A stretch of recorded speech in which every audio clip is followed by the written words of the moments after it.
those of you that don't know, recently departed West Ham coach Mark Warburton did an interview on talkSPORT a couple of days ago. It was a good interview. It was a very interesting interview, though, because I thought there were two things contained within that which gave us a little insight into what goes on behind the scenes at West Ham.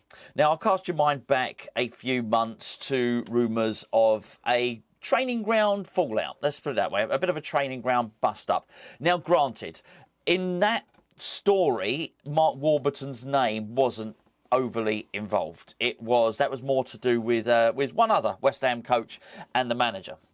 However, during his most recent interview, I do think that it supports a theory that maybe the training ground was a bit fractious, that maybe there were disagreements. Now, I've never been privy to a professional football club behind the scenes. Maybe fallouts are regular. Maybe this just happens. Maybe there's a frank and coarse exchange of words happens at every single club.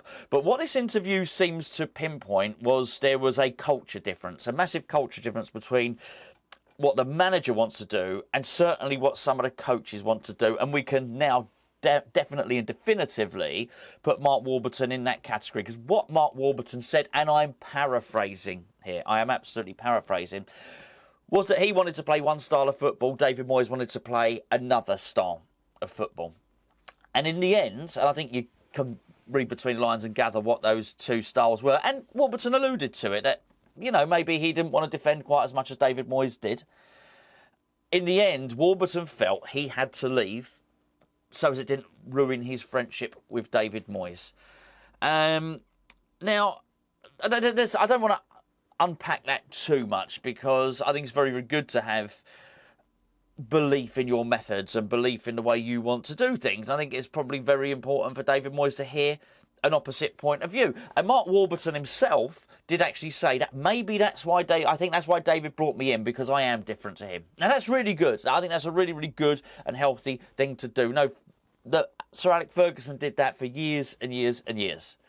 So I do think that's good. What also that tells us is, I think that puts to bed any rumours that David Sullivan brought in Mark Warburton over David Moyes' head. Mark Warburton himself said David Moyes is his friend and David Moyes brought him in.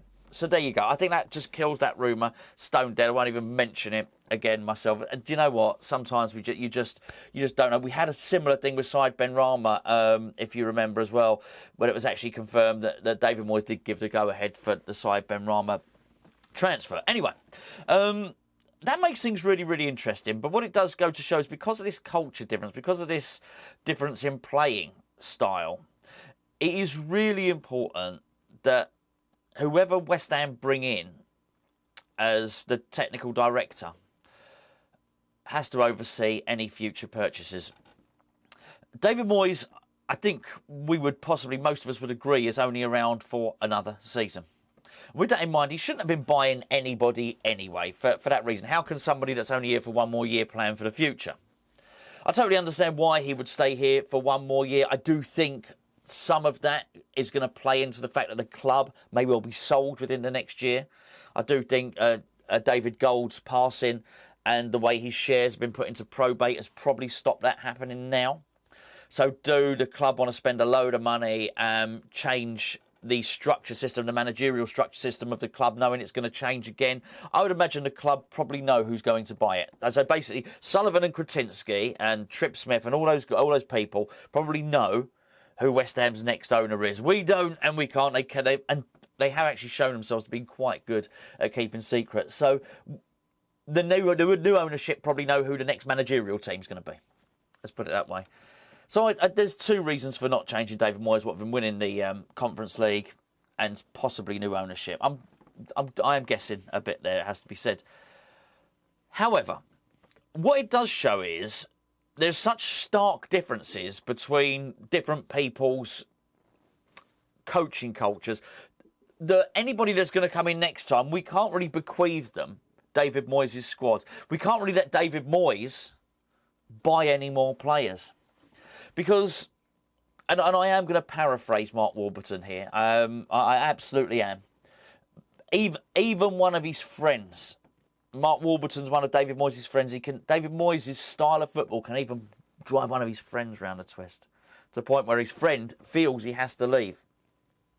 Now, you can extrapolate that further if you want and think, hold on, I wonder why Alan Irvine left.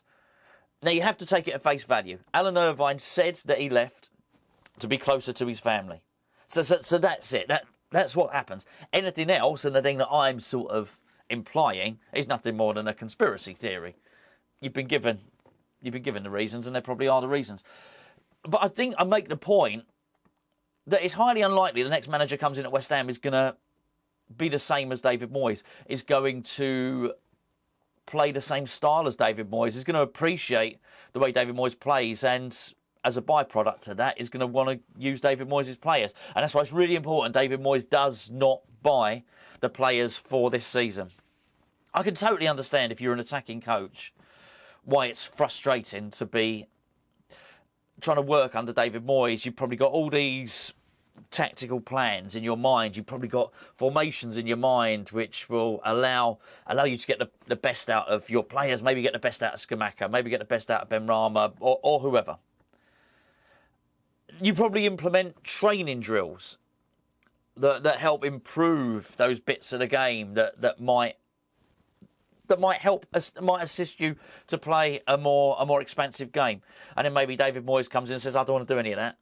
I just want to sit back. I want to play the counter-attacking game. And I think if you're a coach, you're probably thinking, well, what's the point of me doing all this attacking stuff if we're not going to do it? So I understand the frustrations. But I do think it's highly likely whoever comes in going to have those same frustrations if they have the same players. So that leads me to the second point of the video, which is making me wonder a little bit. And that's the director of football, which we hear is Tim Steidten, right?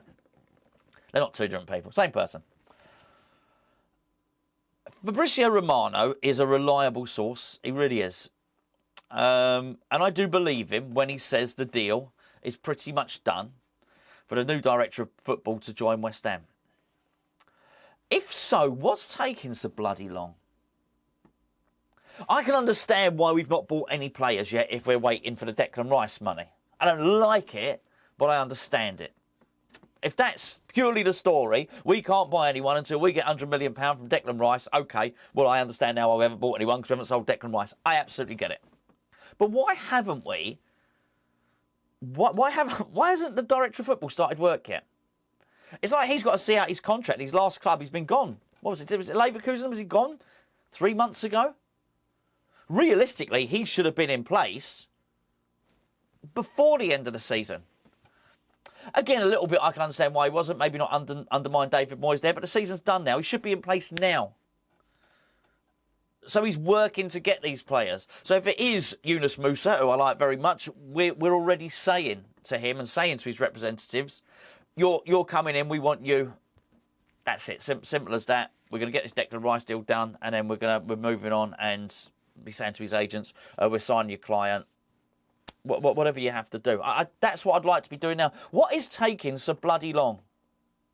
If that's the guy we want, if there's an agreement in place, and journalists as reliable, in the nose as reliable as Fabrizio Romano are saying, no, this deal's done. Where is he? And I'm not saying your guys can say, don't give me all that about being on holiday. I know you haven't said that to me. But just before someone says that, he's having his holiday. He's been on holiday for 3 months. He should be in place now. But what I do think is incredibly important that when he comes in, it's him and only him that decides where that money is spent. And it's nothing against David Moyes, who I think did a really great job in terms of Europa Conference. In fact, 2 seasons in Europe, he's done a great job. Not so good in the Premier League last season, but he's on his way out. So, Steidten comes in, spends the money. David Moyes gets to see out his last year at West Ham.